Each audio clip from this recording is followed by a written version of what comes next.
Shalom Bapak Ibu, Saudara-saudari terkasih dalam Yesus. Kita akan mengikuti renungan harian Sinode GKO dengan pola pembacaan 4M. Menerima, merenungkan, melakukan, dan membagikan firman Tuhan. Mari kita berdoa. Bapa di dalam surga yang kami sembah, di dalam nama Yesus kami membuka hati untuk diisi oleh kebenaran firman Tuhan. Ya Roh Kudus, Roh kebenaran, berikan kami pengertian yang baru akan firman Tuhan, yang kami menuntun seluruh kehidupan kami dimanapun kami berada. Di dalam nama Yesus kami berdoa, amin. Hari ini saya, Pendeta Geraldina Sakarias dan keluarga, Bapak Margono Manurung, beserta istri Penatua Diana Manumpil, bersama-sama dengan Bapak Ibu Saudara-saudari merenungkan firman Tuhan dari Kisah Para Rasul 9 ayat 43 dengan tema Tinggal untuk Jadi Berkat. Kisah Para Rasul 9 ayat 43. Kemudian daripada itu Petrus tinggal beberapa hari di Yope di rumah seorang yang bernama Simon, seorang penyamak kulit. Demikianlah firman Tuhan. Saya mau bertanya, apa yang dilakukan Petrus di Yope? Kalau kita hubungkan ayat sebelumnya, setelah menyelesaikan pelayanannya di Yope, Petrus memutuskan masih tetap tinggal beberapa waktu di Yope. Di rumah siapakah Petrus tinggal di Yope? Petrus tinggal di rumah Simon. Apa yang menjadi mata pencaharian keluarga itu? Pekerjaan Simon sebagai seorang penyamak kulit. Ibu Pendeta, saya mau bertanya tentang pembahasan lanjut dari ayat ini. Yang pertama, apa rencana Allah untuk Petrus tetap tinggal beberapa saat di Yope? Yang kedua, mengapa harus tinggal di rumah Simon si penyamak kulit? Bukankah penyamak kulit itu dianggap pekerjaan hina? Kalau kita baca dari pasal 9 ke pasal 10, akan terlihat di sana bahwa yang pertama, Allah mempersiapkan Petrus untuk jadi berkat dimanapun Petrus berada atau ditempatkan. Sebelumnya Tuhan pakai Petrus untuk mengadakan tanda-tanda mujizat di Lida, di Saron, kemudian di Yope. Tuhan memakai Petrus untuk menghadirkan kasih karunia Allah.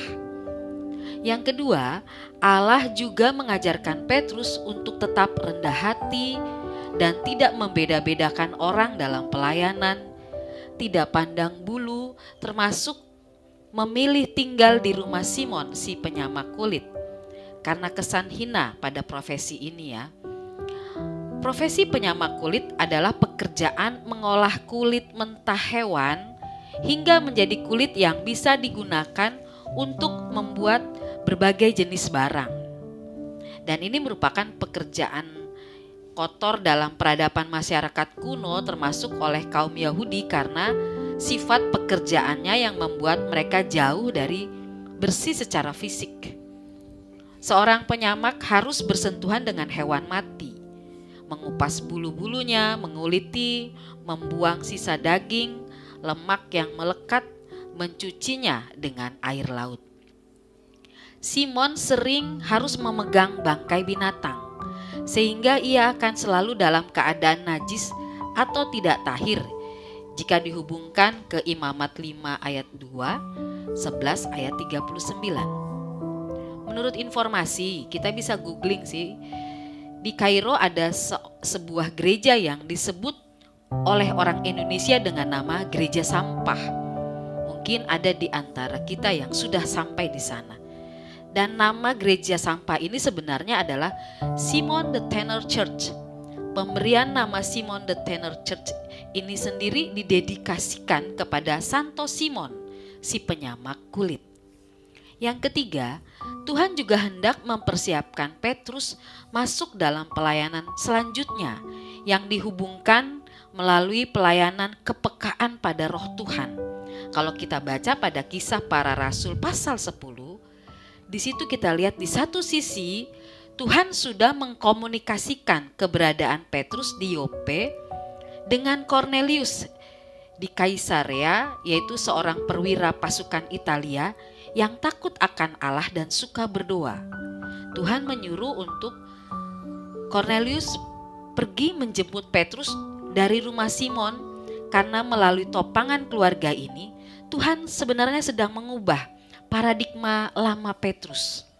Yang keempat, keluarga Simon dan keluarga Cornelius dipakai Allah untuk jadi berkat bagi pekerjaan Tuhan dan hamba Tuhan melalui kebersediaan mereka memberikan rumah dan hati mereka. Amin. Kalau boleh saya simpulkan dalam kehidupan kita saat ini, berarti dimanapun kita tinggal atau berada, kita tetap menjadi berkat bagi siapapun, orang di sekitar, juga lingkungan kita tinggal, maupun yang menumpang di rumah kita. Jadi bukan sebuah kebetulan kalau kita ada di satu tempat yang Tuhan izinkan kita ada di situ ya. Dalam menyingkapi pelayanan menjadi berkat, maka kita tidak boleh memandang bulu atau membeda-bedakan, karena semua orang dikasihi Tuhan, apapun profesinya, agamanya, statusnya, budayanya. Kalau mau hidup kita jadi berkat, maka kita juga bersedia dipimpin oleh Roh Allah setiap hari. Baca dan renungkan firman Tuhan, tekun berdoa dan menyembah Tuhan, sehingga mengalami kepekaan roh terhadap setiap pola tindak, pola rasa, pola berpikir, pola komunikasi, dan pola respon kita terhadap orang lain dalam kehendak Allah. Keluarga, profesi, dan gaya hidup kita dipakai Tuhan untuk menjadi cara Tuhan untuk menolong orang lain.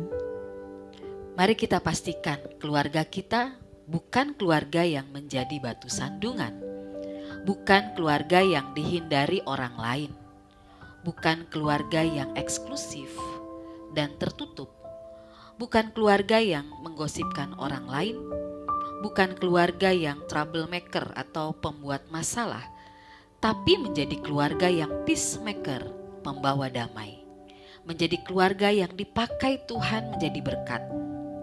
Dan melalui keluarga kita, Injil disampaikan, hidup orang dipulihkan. Tuhan Yesus mengasihi dan memberkati keluarga kita. Mari kita akhiri renungan hari ini dengan berdoa. Ya Tuhan Yesus, kami bersyukur kasih-Mu membebaskan dan memulihkan keluarga kami. Sekalipun kami masih jatuh bangun dengan masalah-masalah di sekitar keluarga kami, namun tujuan Tuhan untuk keluarga kami jadi berkat tidak terhalang. Kami bersyukur karena Tuhan sedang menempatkan kami di rumah, pekerjaan, gereja, sekolah, di mana kami berada atau tinggal dan berinteraksi dengan orang lain. Pakailah kami ya Tuhan untuk menjadi berkat bagi orang dan lingkungan kami, termasuk bagi pekerjaan Tuhan di mana kami hidup dan tinggal dalam persekutuan jemaat GKO. Dalam nama Tuhan Yesus kami berdoa. Amin. Shalom Bapak Ibu, Tuhan Yesus memberkati.